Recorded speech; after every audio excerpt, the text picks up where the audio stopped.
Cho chị. Đông nào? Đâu? Này. Ui.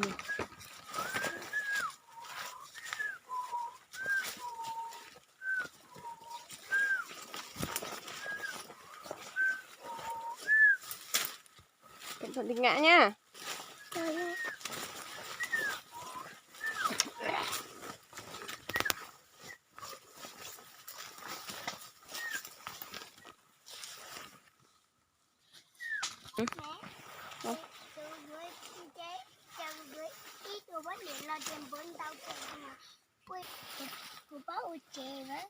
Ấy có giấy thu quan này là cho nó.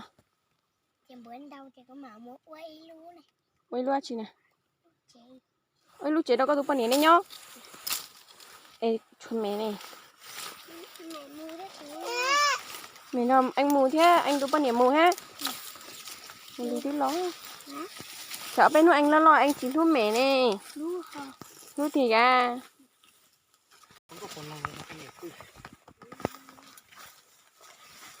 Anh có nĩa bên nuôi có chở nè anh quay lúc chế anh cho anh chụp nĩa ra bên mù nhon là Anh có chế liền. Con biết chứ con làm nhà bằng gỗ ấy. Con chế thế. Này nhưng mà mẹ có biết là một cái cửa không? có. Mẹ làm một cái cửa đi tới cửa.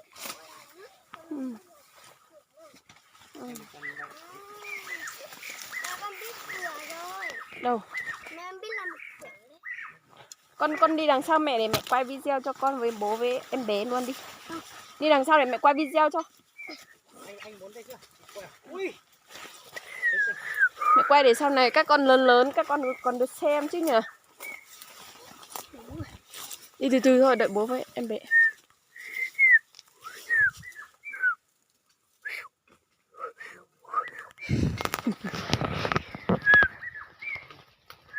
Em bé đi đâu về? Em bé đi chặt củi, đi hái củi về.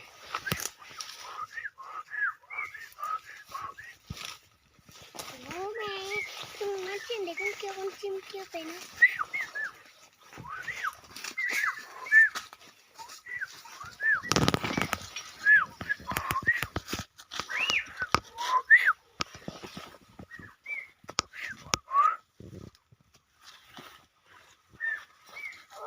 Đứng ở đấy đợi bố.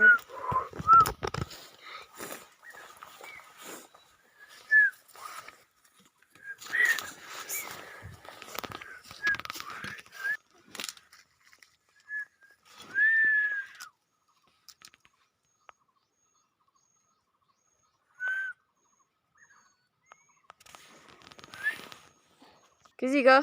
Con biết là bố thích bắt chim mà. Bắt chim là gì? Bắt con chim rừng ấy.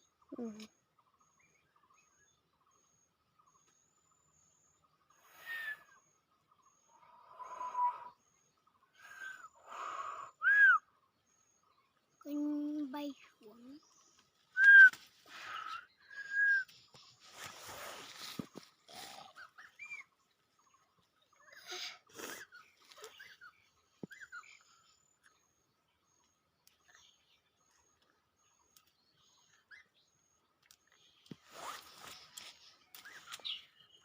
Ui, ăn quả gì đấy? Ăn quả độc. Quả độc đấy.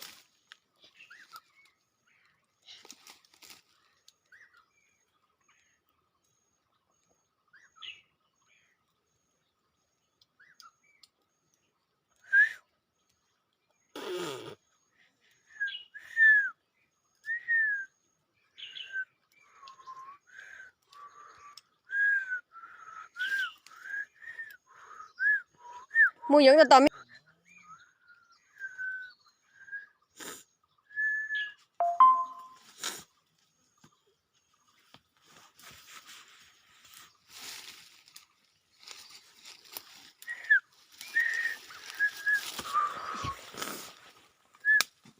Ở yên đấy đi.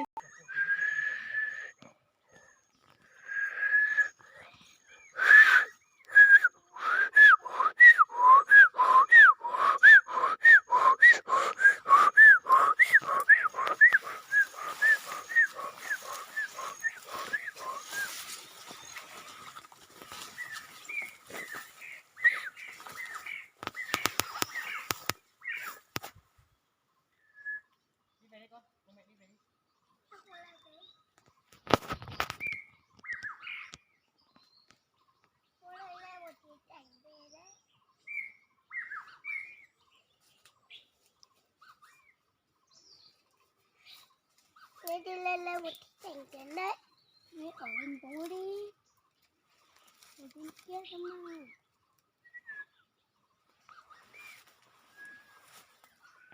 Con đi một cái cảnh chén đấy.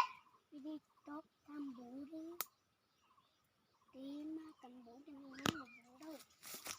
Anh đi còn một chiếc rồi. Cảnh mà.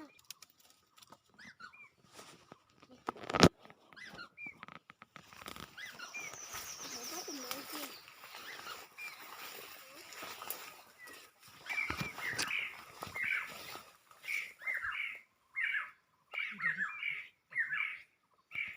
Ở đây rồi con gái ơi.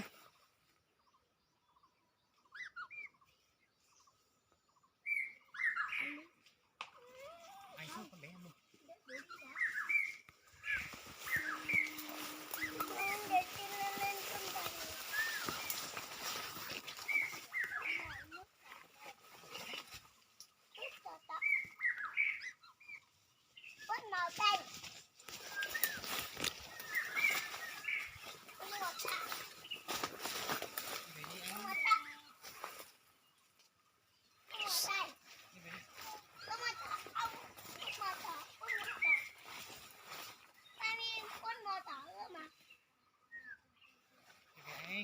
Mùi kia na.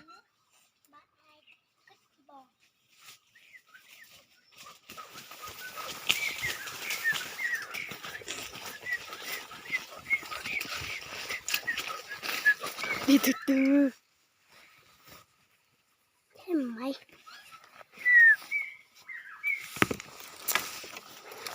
Mày nặng quá.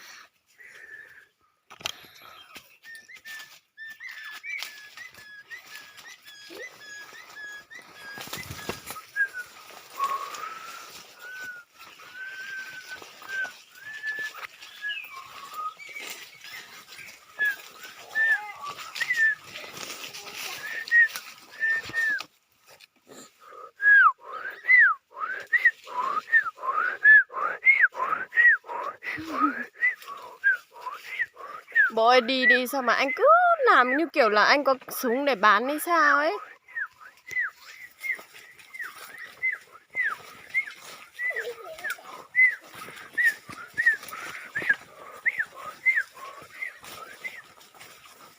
Đó là con kia con chim kia nhỉ.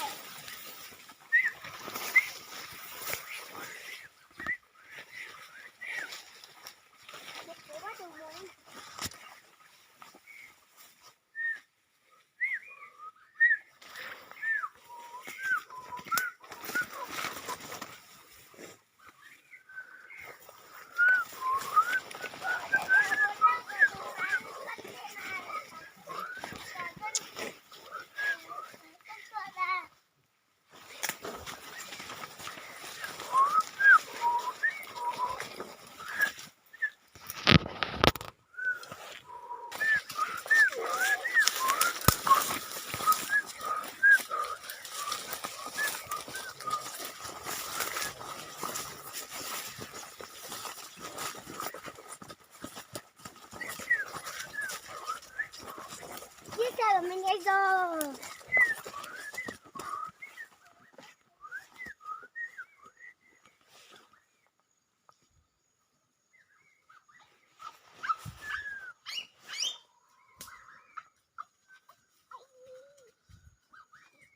Nga cháu cho tụi mình đi chơi cái tông đá hôm nào có đâu cũng chết rồi.